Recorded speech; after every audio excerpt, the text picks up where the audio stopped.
जंगल के सबसे गहरे हिस्से में जहाँ कोई नहीं जाता, वहाँ रोज सुबह किसी के पैरों के निशान दिखते थे। राजू, ये देखो, ये निशान रोज यहाँ कैसे आ जाते हैं? और ये गधे के खुरों के निशान भी साथ ही में हैं। शंकर भाई, इस इलाके में भूत प्रेतों की कहानियां हैं, चलो यहाँ से। नहीं नहीं नहीं, मैं नहीं मानता भूत प्रेत में। कोई इंसान है जो यहाँ आता है, मुझे पता लगाना होगा। सूरज की पहली किरण जब रामपुर गांव की मिट्टी को छूती, तब तक रामधन अपने गधे काला के साथ जंगल की ओर निकल चुका होता था। गांव के लोग उसे विचित्र कहते थे क्योंकि उसकी आदतें सबसे अलग थी। देखो देखो, रामधन फिर अपने गधे के साथ जंगल की ओर भाग रहा है। पता नहीं क्या राज है उस जंगल में। साहूकार जी, वो तो रोज सुबह 4 बजे निकल जाता है। कहते हैं रात को भी अजीब आवाजें आती है उसी के घर से। बकवास बंद करो। रामधन इस गांव का सबसे ईमानदार इंसान है। तुम लोग व्यर्थ की बातें क्यों करते रहते हो? लेकिन गांव वालों को क्या पता था कि रामधन की विचित्रता के पीछे एक दर्दनाक कहानी छिपी थी। रामधन उस रात के बारे में सोचता सोचता जंगल की ओर चल रहा था। 15 साल पहले की एक भयानक रात थी। रामधन और उसकी पत्नी लक्ष्मी जंगल में लौट रहे थे। उनकी 13 वर्षीय बेटी मीरा घर पर थी। रामधन, मुझे लग रहा है कोई हमारा पीछा कर रहा है, जल्दी चलो। चिंता मत करो, बस थोड़ी ही दूर है गांव। तभी अचानक झाड़ियों से 2 डाकू निकले। उनके हाथों में लाठियां थी। रुक जा लकड़हारे, जो कुछ है दे दे, वरना। हमारे पास कुछ नहीं है, हम गरीब मजदूर हैं। डाकुओं से मुठभेड़ और धक्का मुक्की के दौरान लक्ष्मी एक पत्थर पर जाकर टकरा गई और उसके सर से खून निकलने लगा। नहीं लक्ष्मी, आंखें खोलो। मीरा का क्या होगा, मेरा क्या होगा? लक्ष्मी। लेकिन लक्ष्मी ने आखिरी सांस ले ली।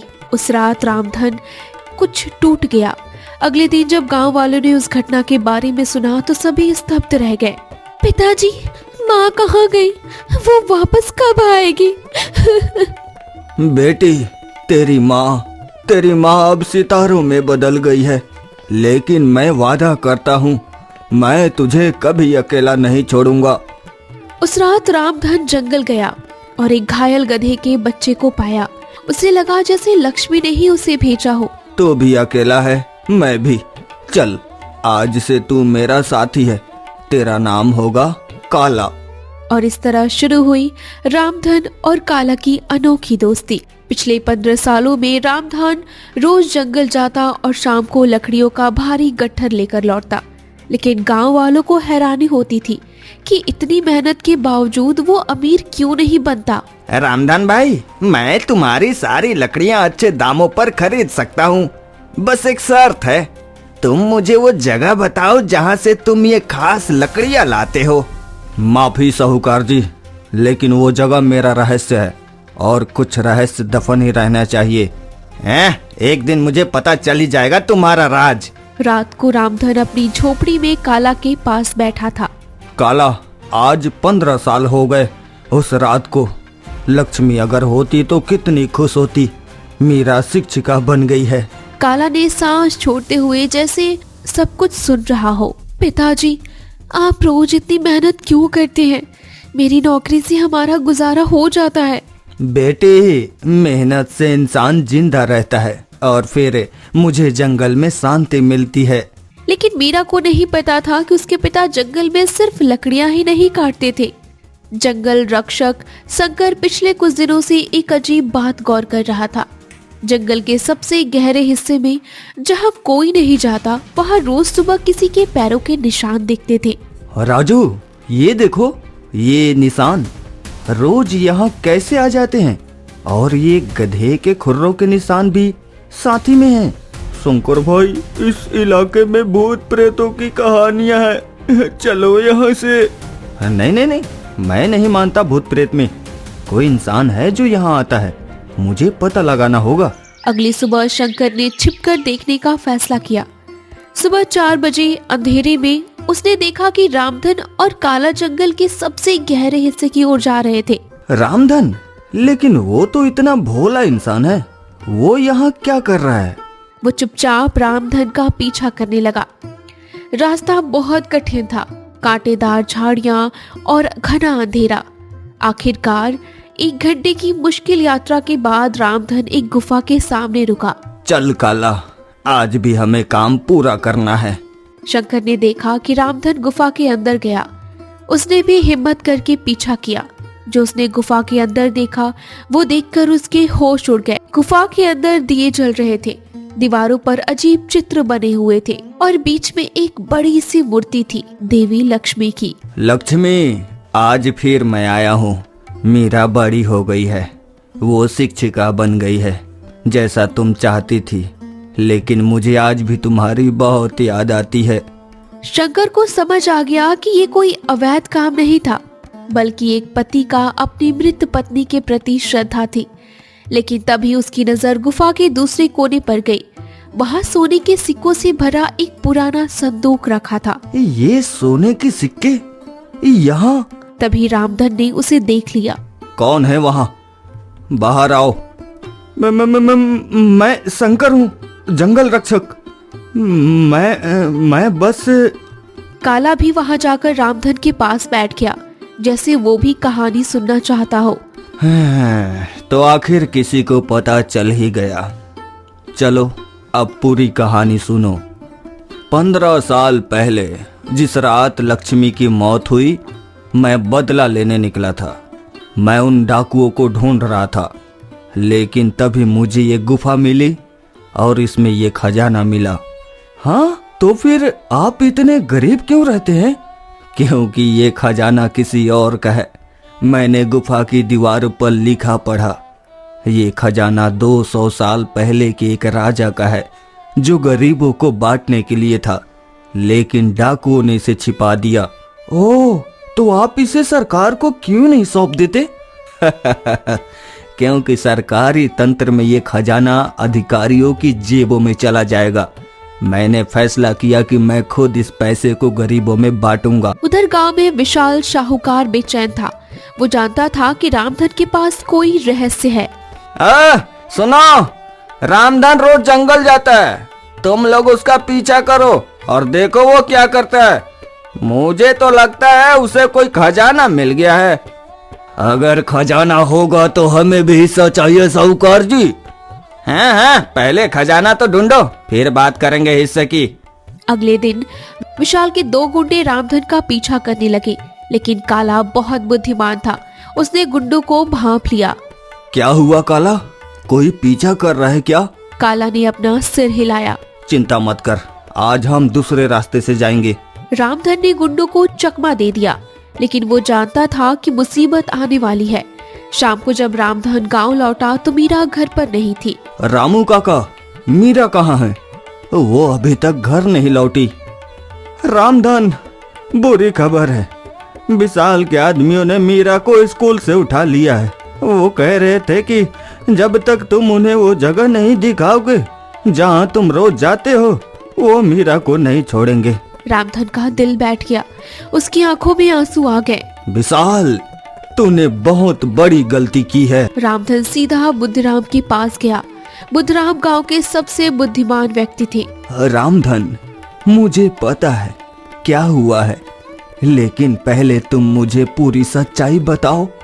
तुम जंगल में क्या करते हो? रामधन ने बुद्धिराम को सब कुछ बता दिया। गुफा, खजाना, लक्ष्मी की मूर्ति, सब कुछ। तो तुम 15 सालों से गरीबों की मदद कर रहे हो चुपचाप? तुमने कभी किसी को बताया नहीं? नहीं काका, मैं नहीं चाहता था कि कोई जाने, लेकिन अब मीरा खतरे में है। ठीक है, मेरे पास एक योजना है, लेकिन इसके लिए हमें शंकर की मदद चाहिए। शंकर को बुलाया गया। तीनों ने मिलकर एक योजना बनाई। ये योजना काम करेगी, लेकिन हमें सावधान रहना होगा। अगले दिन सुबह रामधन विशाल के पास गया। विशाल जी, मैं हार गया। मैं आपको वो जगह दिखा दूंगा, लेकिन पहले मीरा को छोड़ दे। पहले जगह दिखाओ, फिर मीरा को छोड़ूंगा। और हाँ, मेरे साथ मेरे आदमी भी चलेंगे। ठीक है, कल सुबह 4 बजे मिलते हैं। अगली सुबह रामधन, काला, विशाल और उसके गुंडे जंगल की ओर निकले। लेकिन वो नहीं जानते थे कि शंकर और बुद्धराम पहले से ही जंगल में तैयार थे। रामधन, तुम कोई चालाकी मत करना, वरना मीरा को। मैं सिर्फ अपनी बेटी चाहता हूँ। रास्ता बहुत कठिन था। विशाल के गुंडे थकने लगे। साहूकार जी, ये बूढ़ा रोज इतनी दूर कैसे आता है? चुप रहो और चलते रहो। 2 घंटे बाद वे गुफा के पास पहुँचे। बस ये रहा, इस गुफा के अंदर वो सब है जो तुम चाहते हो। विशाल और उसके गुंडे लालच में गुफा के अंदर चले गए, लेकिन जैसे ही वे अंदर गए, बाहर से शंकर और उसके साथियों ने गुफा का मुंह बंद कर दिया। ये क्या है? दरवाजा खोलो। विशाल, तुमने एक बेगुनाह लड़की को अगवा किया है। अब तुम पुलिस को अपनी कहानी सुनाओगे। तुमने सोचा था तुम रामधन को बेवकूफ बना लोगे। रामधन इस गांव का सबसे ईमानदार इंसान है। पुलिस आ गई थी। विशाल और उसके गुंडे को गिरफ्तार कर लिया गया। मीरा को भी बचा लिया गया। एक रात रामधन और मीरा अपने घर में बैठ के बातें कर रहे थे। पिताजी, मुझे माफ कर दीजिए। मैं शांत बेटी, अब सब ठीक है। लेकिन एक बात बताओ, जब तुम्हें विशाल के लोगों ने उठा लिया था तो उस रात को क्या हुआ था? मीरा ने उस रात की कहानी बताई। तुम लोग जानते हो ये क्या कर रहे हो? ये अपराध है। चुप रह लड़की, तेरा बाप जब तक हमें वो जगह नहीं बताएगा तू यहीं रहेगी। लेकिन मीरा ने हार नहीं मानी। उसने कैद खाने में देखा कि एक खिड़की थोड़ी खुली है। उसने धीरे धीरे एक योजना बनाई। माँ, तुमने हिम्मत नहीं हारी थी और मैं भी नहीं हारूंगी। रात को जब गुंडे सो रहे थे तो मीरा ने खिड़की से एक कागज बाहर फेंका, जिस पर उसने अपनी जगह का पता लिखा था। वो कागज एक छोटे बच्चे को मिला, जिसने उसे शंकर को दे दिया। तो इस तरह से पिताजी मैंने वहाँ से निकलने में सफल हो पाए। कुछ समय बीत गया। गांव में एक बैठक बुलाई गई। पूरा गांव इकट्ठा हुआ। रामधन जी, आपने बहुत बड़ा काम किया है, लेकिन अब हमें उस खजाने के बारे में फैसला लेना होगा।